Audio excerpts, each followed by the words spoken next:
己要分享的是，神通不是你想的那样。嗯，神通为什么不是你想的那样呢？一般人，大部分的人会想说，神通是什么？用眼睛移动杯子啊，或者瞬间移动啊，或者会飞啊什么的吧。那对神通这2个字的感受是如何呢？会觉得好可怕哦，怎么很不可思议，觉得好像很邪门，感觉很不合理。那不合理的出现是令人恐惧的，会令人恐惧，不是？有些人会觉得神通向往，不一定，不一定。就有些人会觉得有些神通会让人走火入魔，很可怕，追求神通是不好的什么的。哦，对啊，其实大家都误会了神通了。对呀，对啊，误会了哪些呢？好，接下来这支影片我们会讲解得非常清楚。先来问问，有人说佛陀是禁止弟子显化神通的，这是为什么？有人说佛陀说的，佛陀是禁止弟子显化神通的。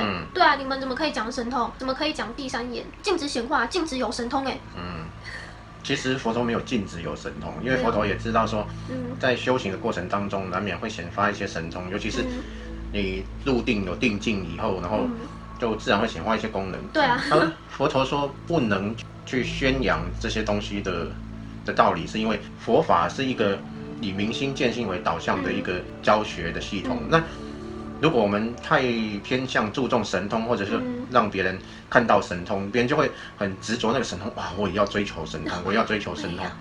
对啊，好神奇，那就会偏离了明心见性的这个方向，然后大家就追求神通，而没有人要开悟，这样，那这就不是佛陀的初衷，所以他是禁止去显露神通。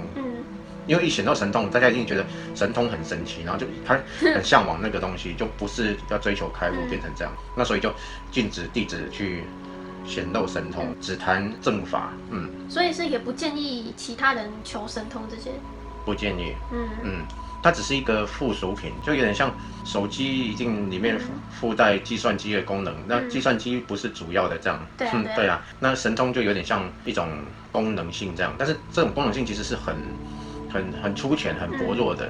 那佛教以外，其他的宗教或者修炼方式很多也可以开发神通，所以也为了区别说佛法跟其他的修行的方式并不一样，那所以也不会跟别人一样有神通这种内容在里面。唯一的就是如何开悟，如何跳出生死轮回，这才是最大的神通，不是在游戏里面能有什么功能。那这样我们干嘛还要教人开第三眼什么的？那这样就这些都不应该存在有些人是怎么想？不应该存在。我们不是佛教团体，所以我们并没有这个包袱。那第二是我们在分享的就是2个方向。如果你要登出游戏变成玩家，甚至回家，那有一个方向。那如果你要在游戏里面玩的尽兴，那有在游戏里面玩的一些方式。对啊，那些里面就会包含一些特殊技能，这些包括我们传导、开启契机这些都是朝那个方向去走的。就是佛教，它就是佛教，它就是会有它的初衷嘛。它有它的初衷，也有它的包袱，这样。对啊，就是他们就是为了要让人开悟解脱回家，就当然是不建议，就是学佛的弟子又追求神通什么，那就不用学佛干嘛学佛？对啊，学佛是为了什么？对啊，都叫人不解释，你还在看那些神通显化出来的东西。对啊，那因为今天我们不是以佛教来。对啊，我们不是以一个佛教的身份来去聊这些事情，所以没有这个包袱。对啊，没有这个包袱啦。但是自己想开第三眼而去开，那也是不好的吗？还是对开悟解脱来说是不好的？不，他是说不要去显露神通让别人看到，而不是说自己不能开发出神通，他并没有这个限制。我们在入定的时候如果产生了一些神通，那产生的不能塞回去对不对？那有发出来塞回去。对啊，它已经显露了，它已经跑出来就跑出来了，你没办法去把它关掉，或者很多功能你没办法把它退回去。那所以这些不是说不能有，而是说不能去，因为他们佛教是要以度人嘛，度人开悟为原则。那一旦去显露出神通，大家就会执着那个神通，然后大师教我们神通，那就没有人要开悟。因为在这个世界里面神通毕竟还是比开悟更迷人。对啊，所以大家会想说，大师有神通，赶快教我神通，没有人要学开悟。也不是说不能学啦，不是说不能学。对啊，就是也是灵魂的选择啊。其实神通根本不是什么神通。对啊，这个慢慢等一下讲就会明白。好，前面就已经讲了，就是回答了这个问题。哎，佛陀说佛陀禁止弟子显露神通，那为什么又要讲第3年什么？哎，我们已经说了，好，回答完了。好，接下来我们后面会来聊聊有关神通，大家一般对神通的误解到底是什么？那我有一个问题，就是既然有神通，那不就可以用神通变化出一切所想要的东西吗？为什么不能用神通变出自己所想要的东西呢？那要看你的神通是怎么来的。如果我们是修行佛教的方式，像西藏藏传佛教密宗来说，它的修行方式很容易引发神通。那你如果有神通的来源是修持密宗的这些方式而来，那它会借助到很多有关于这些菩萨啊、龙天护法的力量来帮助你修行。那他帮助你修行，他不是要来帮助你满足自己的欲望的。那反倒是他们帮助你修行，然后你开发出神通，他是希望你去度人，去帮助更多的人来开悟，然后来领略生命的真谛。所以，当你借由这些方式开发出神通的时候，其实他们并不希望你去借由神通去满足自己。所以，如果你的神通的来源有一些很多的部分是来自于传统佛教或者藏密的这些修行方式而显发的，那发出来之后，你用这些去做一些满足自己的事，那这些护法啊等等，他们就会不开心，他们因为不是希望你拿来满足自己，而是希望你去帮助别人。对呀，那他还是会有一些框架存在。就变成他们帮助你获得神通，然后你却不是用来度人，那他们会有一些框架，会让他们觉得这样是不好的。那但是如果你是自己没有透过这些方式，是自己打坐或者自己领略，然后开发出来的能力，你当然可以用这些能力来做一些你自己想要的、喜欢的事情，那是可以的。那先问前面，就是靠佛教一些菩萨高龄啊，然后借助他们的力量，然后来提升自己灵性成长，然后获得神通。那如果是这个，那连那种我好想要吃一块蛋糕，但是我一定要用神通，也不行吗？其实是没有这么严格。在对于他们来说，他们只是希望你能够用神通去帮助别人去开悟，偶尔获得一块蛋糕啊，或者减少一些路程啊什么，这些其实都不会有任何的影响。但是你变很多钱出来，然后大吃大喝，然后每天喝得烂醉如泥，然后变这些东西出来，我有神通啊，我变一些酒池肉林什么哇，这个就。当然，换做我是菩萨，我也会抓狂吧。我这么帮助你，结果你不帮人，你偶尔变自己好玩的就算了，你还这么大肆的去满足自己的欲望，去变这些，那这样子应该就不会是一个 OK 的。那他们会怎么样啊？会怎么样啊？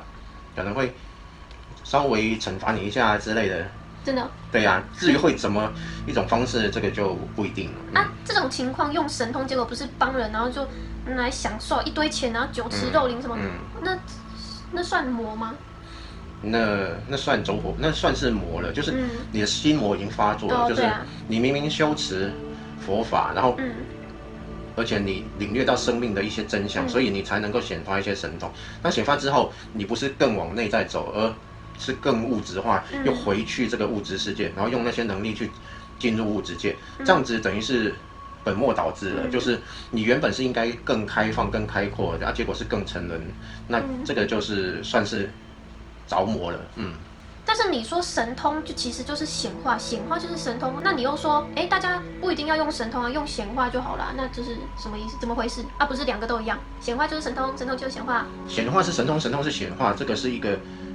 就是事实就是这样，但是表面上看起来会长得不一样。神通是神通，显化是显化。其实我们对于神通的定义就是，我们觉得它是一件神奇的事，我们才会觉得是神通。对啊。如果我们觉得是很平常的事，它对我们来说就不是神通。对啊。如果我们生下就能用眼睛移动杯子，那我们一定不可能认为这是神通。我们原本就这样啊，我们还觉得说没有这样能力的是很奇怪的，就为什么你不行神通就是大家觉得不可能，自己觉得不可能的事才叫神通嘛。又有人就说不要求神通，你不要有神通，你不能有那些超能力，你这样是走火入魔。但是如果反过来想，有些人天生就是会有办法用意念移动杯子嘛，他可能就觉得这很正常啊。但是如果这个人跟那个不喜欢神通的人说，哎，我跟你说哦，我可以移动杯子哦，然后那个人可能就会，因为他觉得太不可思议了，他就觉得这是神通，而且就觉得那个人很恐怖，就你怎么会有神通？我告诉你，你走火入魔了！你怎么可以用意念移动杯子？你这个是神通，你这个你不能这样子，你是魔，你是魔。所以对，这就是一般人误会神通的意思了，对啊，对啊，有些人就说不要说神通，不要，那神通是什么？就是你认知无法接受的事情，这样。没错啊，对啊。我们原本就一直在讲说信念显化系统，那你显化出一套有神通的系统，然后这个就是从信念而来。那信念是什么？就是你相信会这样子，你100%相信可以这样，所以你就显化出这样的系统。那就代表说你100%相信自己原本就可以做到这样，那你不会认为那是神通，那就很平常的事情。那刚刚我们有讲说，我们在修持佛教的一些方式的时候，特别容易显露神通。那在那些方式里面，它就跟这个稍微有一点不同的是，你还没有达到100%相信，但是你跑出了一些功能来。对。那你自己也会认为那是神通，因为你觉得这是神奇的啊，我借由佛菩萨的能力啊，做到了这样的一个东西。那些力量就其实不是完全是靠我们自己去显化出来的，我们不是用自己100%相信而达成的一个功能。那些功能，但是我们对佛菩萨100%相信，所以我们借由佛法的一些修行，我们会100%的相信佛菩萨能够赐给我很强大的力量，让我能具有一些特别的能力。那这种相信让我产生的能力，那我就会觉得说，这是神通。那我对佛菩萨100%相信，但是我对这个能力反而不是100%相信是我自己的，可能有50%相信是自己的，那有50%相信是佛菩萨给我的。那这个就变层次就跟之前讲的那个不同。虽然你都有神通，那但是这个是借由外面来的力量。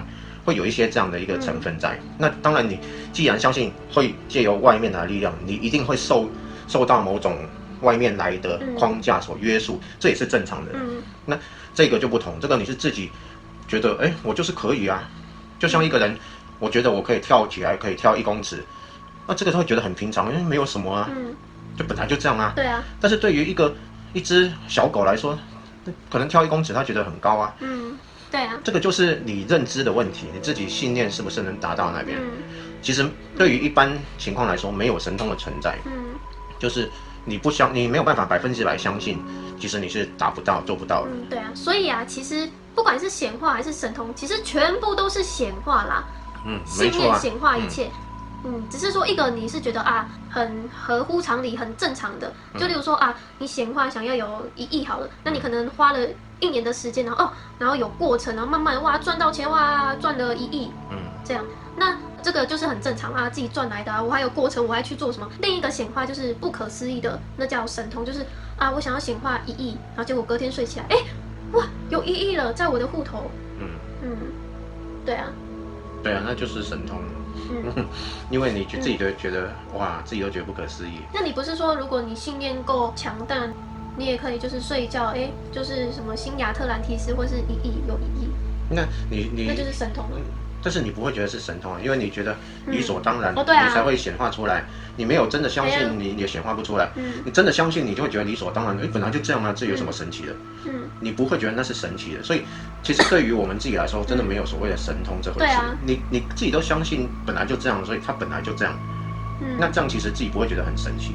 我们总是希望得到一些自己觉得很神奇的事，其实得不到，得不到，因为当你觉得100%相信就是这样而已很正常。你觉得很正常的事情，你不会觉得很惊讶、很开心、很舒服、很爽，都不会。其实你会觉得很正常。那其实这样可能就失去了那个神通的喜悦，就是你觉得不就很正常吗？就这样而已我本来就有这样子就像我们有一些观众，他常常有观众跟我们分享说，他很容易就灵魂出窍又去哪里，好玩。然后他觉得好正常反正我生下来就这样。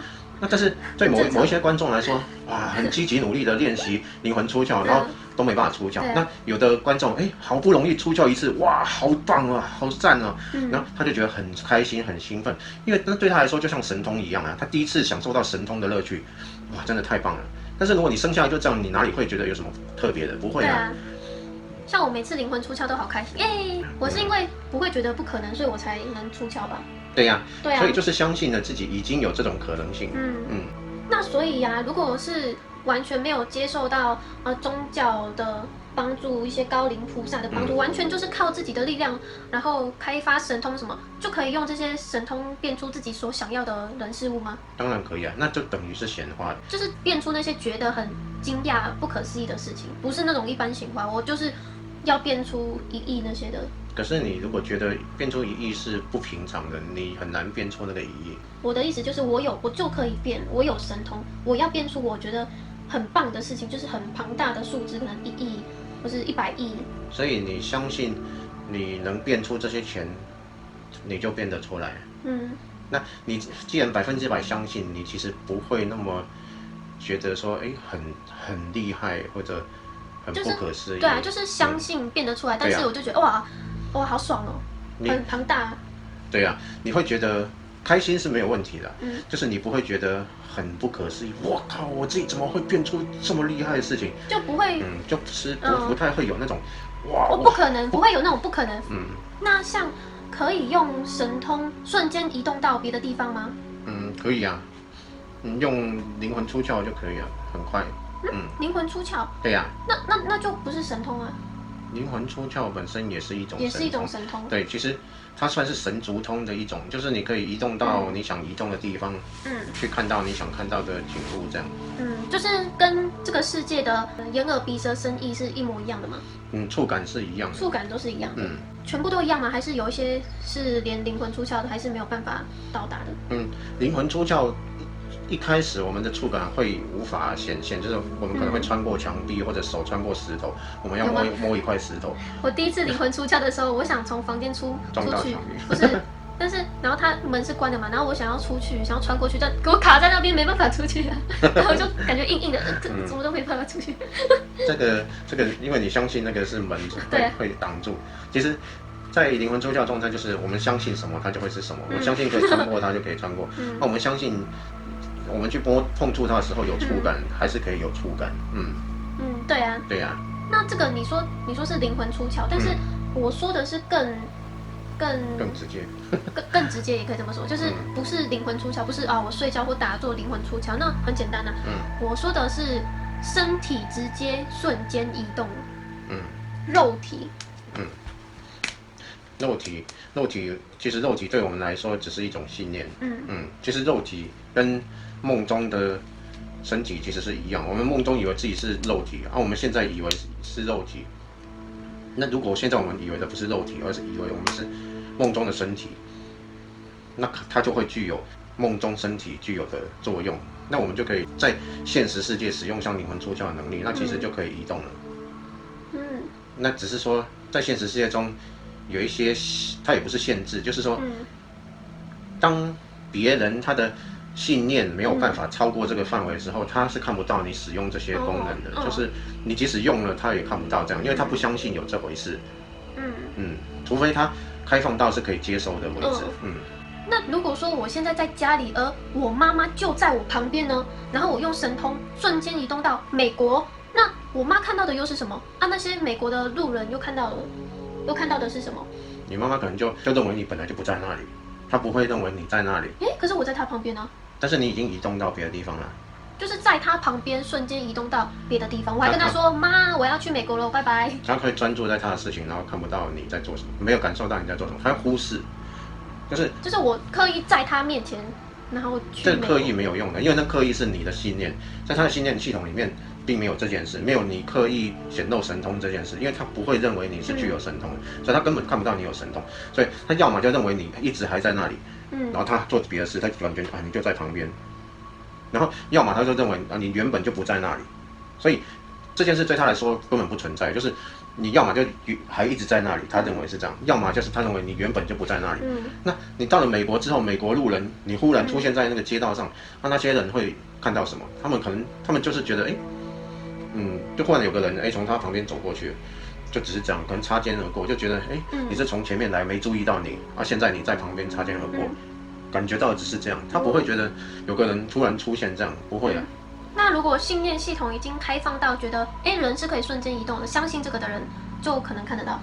那可能他自己也可以移动了。所以自己能移动的人，他也看到了别人可以移动。也不一定吧，有相信别人可以移动，但自己不能移动的。相信别人移动，自己不能移动的人，有说过？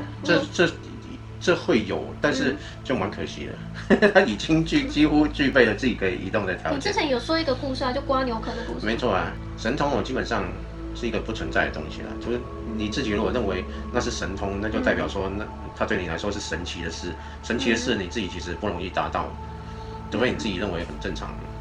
所以我从美国呢又变回来，瞬间移动回来，我妈还是看不到我。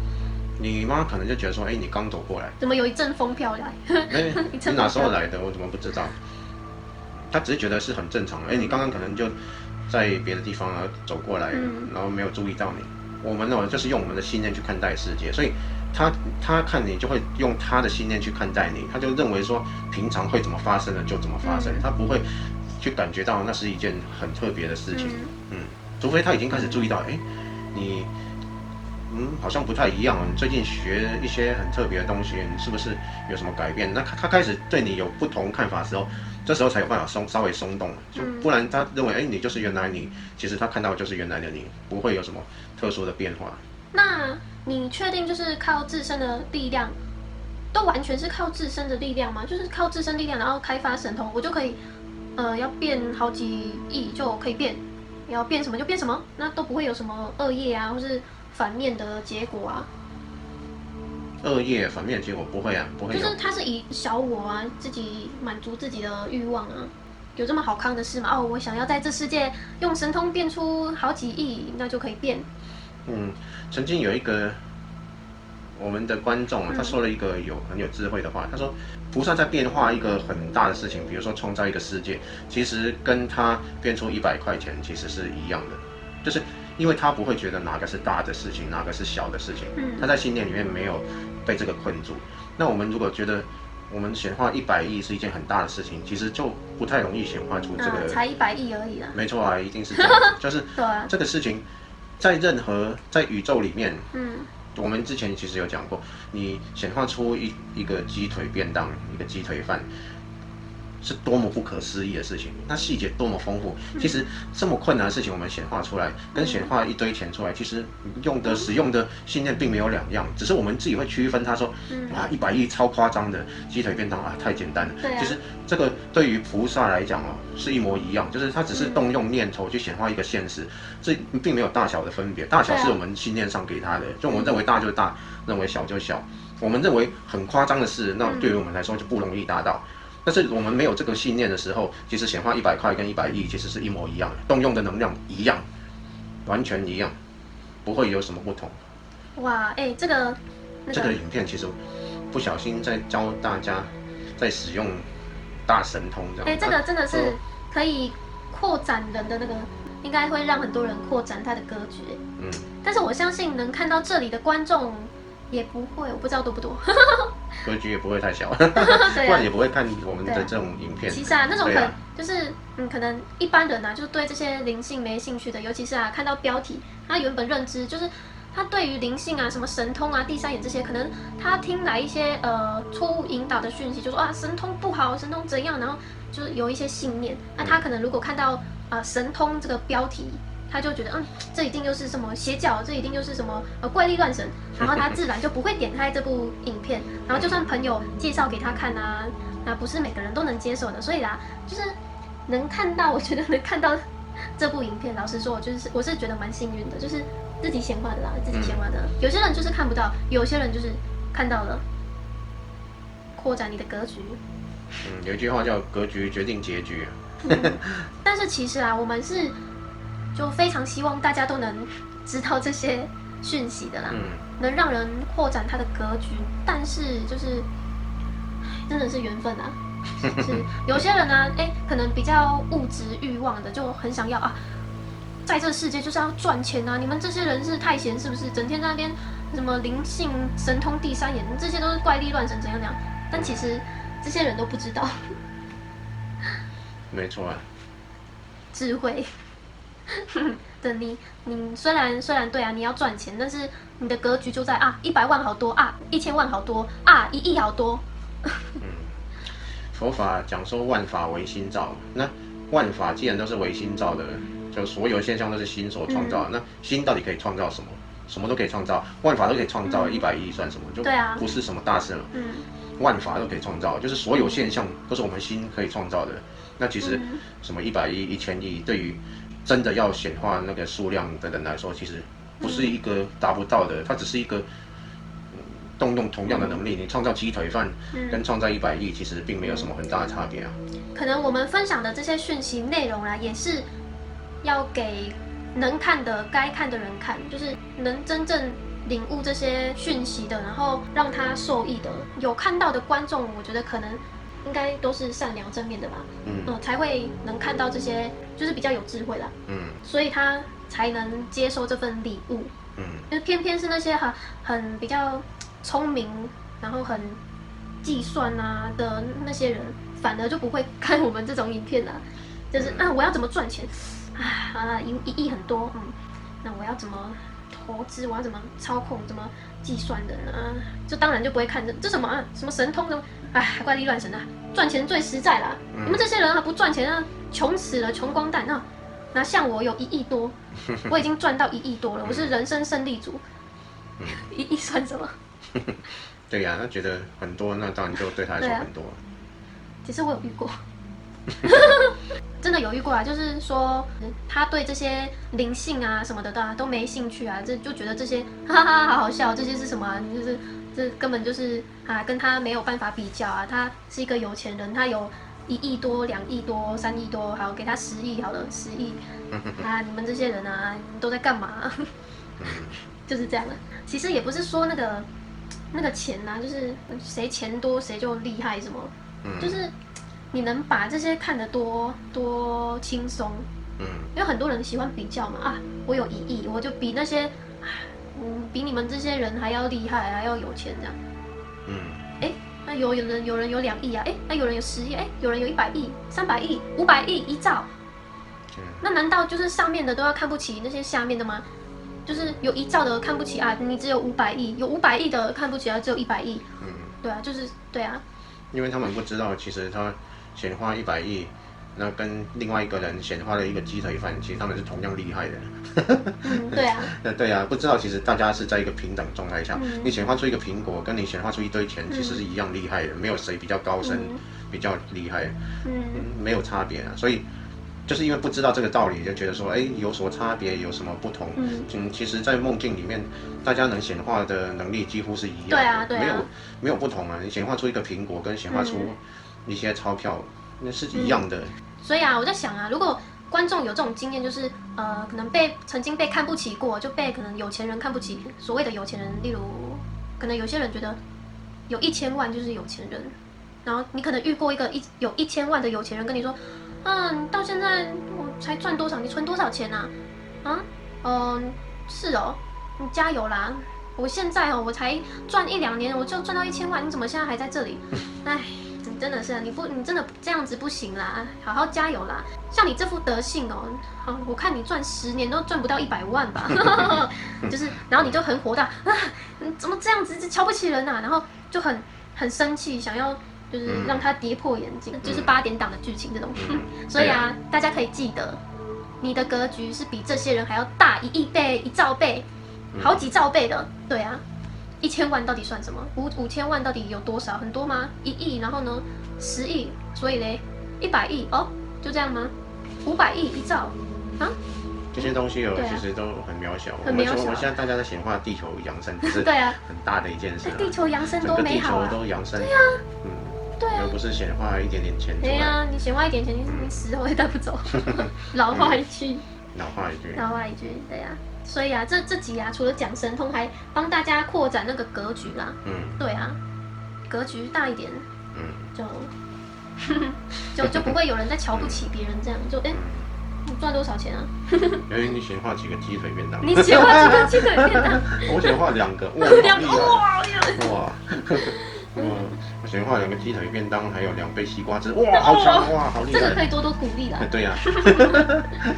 因为一般人反而那种显化那种小东西更应该觉得哇自己好厉害啊。对啊，没错啊。对啊，这就是一般人就不会去做到的事情？像我们的频道啊，就常常鼓励人家，然后跟大家分享说，如何扩展自己的能力，如何让自己的意识更加扩展提升，探究自己的内在，深入自己的内在，比较少去讲说如何连接别人的能力，然后来让我们自己产生一些功能。我们都是讲如何开发自己，让自己更扩展。那这样会不会就是因为你说借由佛教什么高龄菩萨的能力，所以有神通，然后什么酒池肉林，这些高龄菩萨就会很不开心？那如果是自己的力量，然后酒池肉林呢？不是，就它有什么意义？就是显化这些到底有什么意义？就变成没有意义啦。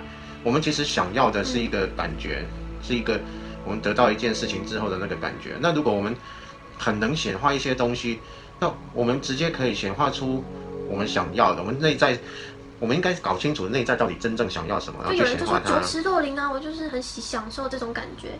那就会沉迷在只能显化这些东西上面了。那这种也是走火入魔吗？当然算是一种走火入魔的界限到底在哪？神通显化酒池肉林就是走火入魔啊？那难道显化一个蛋糕就不是吗？不是，当然蛋糕跟酒池肉林没有什么分别啊，它同样是一个信念，一个显化出来的状态。我们说显化鸡腿便当跟100亿其实是同样的东西，那显化蛋糕跟显化酒池肉林当然是一样的东西。问题是酒池肉林对我们并不会有任何的好处，蛋糕反而搞不好吃了不会啊，就是有好处所以才显化，就是开心嘛。那如果是这样，那我直接显化我很开心。或许就不需要任何的东西了。那喝酒伤身，那酒池肉林对自己其实绝对不会有好处啊。不是啊，我说走火入魔的定义到底是什么？什么叫走火入魔？你说显化酒池肉林就是走火入魔？当然是走火入魔啊！显化这个就越来越物质化啊！我们心灵原本是因为扩展而得到能力，却用能力来限制自己，沉迷于物质世界，又缩回去了。那当然方向就偏了。我们应该越来越扩展。如果要显化，也显化说啊，我能够飞到各个不同的世界去看看开阔的世界，然后能够感受到更开阔的宇宙。那这才是真正使用这些力量的真正能达到好处的地方，而不是让自己又沉回这个物质世界，然后越来越紧缩，这样，那就是走火入魔啊。那只有高振动频率的人才能有神通吗？信念越开阔的人才能有神通，信念越开阔的人，他的振动频率很自然就会提高。那不对啊，那像有一些低频的存在，它也有一些什么魔法神通。那是因为他就是不在身体里面，然后所以没有身体的束缚，他有一些能力就本来具有的能力就跑出来，看起来那只是一些很基本的神通，就像鬼有鬼通，然后其实鬼的鬼通是来自于他没有受困于物质身体，然后有一些功能会显现这样。那我们灵魂出窍的时候，我们也有一些功能跑出来，但是我们就是平常受限于物质身体，会有一些功能被限制住这样。不是他们有什么很大的能力啊。就其实越物质化，就越体会不到物质以外的能量嘛。没有错啊。但是你说用神通显化那些酒池肉林很物质的东西，那不就是用精神能量、物质以外的能量去显化物质吗？那它这个方向啊就反了，就是你越来越沉迷于物质，你的精神力量就越来越小，那你就越来越显化不出你要的那些东西。你一开始是因为你扩展了你的意识，然后精神更开阔，然后能显化出物质。然后你显化出物质又去享受它，然后你这时候就让你的显化能力就变低了，然后你自己不知道又去显化，奇怪我怎么越来越显化不出来，然后就到时候连显化都显化不出来，然后却又很在乎那些物质的享受，这时候就惨了，就变束手无策，然后就卡在那里，卡在那，对。这个就走火入魔就是这样。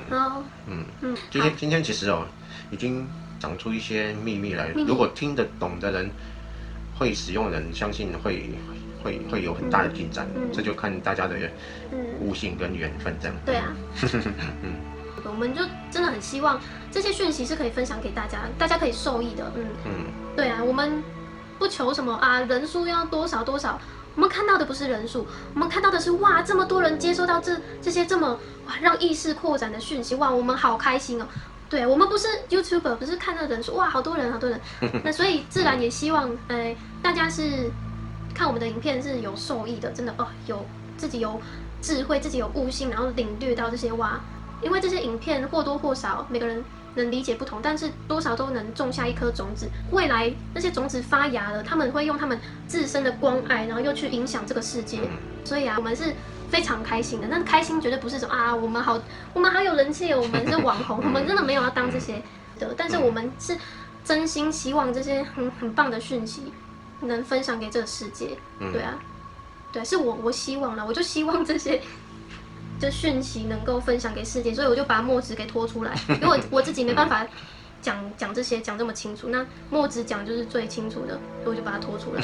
不然他其实也没有，其实我们就只是跟大家聊天的朋友，就这样，就是分享嘛，就这样。可能我就遇到看不懂的人会以为啊，我现在在当一个 YouTuber 网红啊，只是说我们做的还蛮像 YouTuber 的。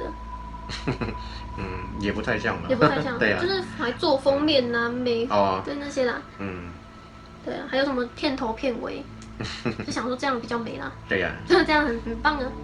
我们不会把自己定义为网红什么的啦，因为我们知道这些讯息，现在2个月啊只有6000人嘛，看起来还好，现在网红可能就10几万的，但是我们知道我们分享的这些讯息是在未来会很多人受益的，就是这些讯息不会只有6000人看，它会越来越多，一定会越来越多。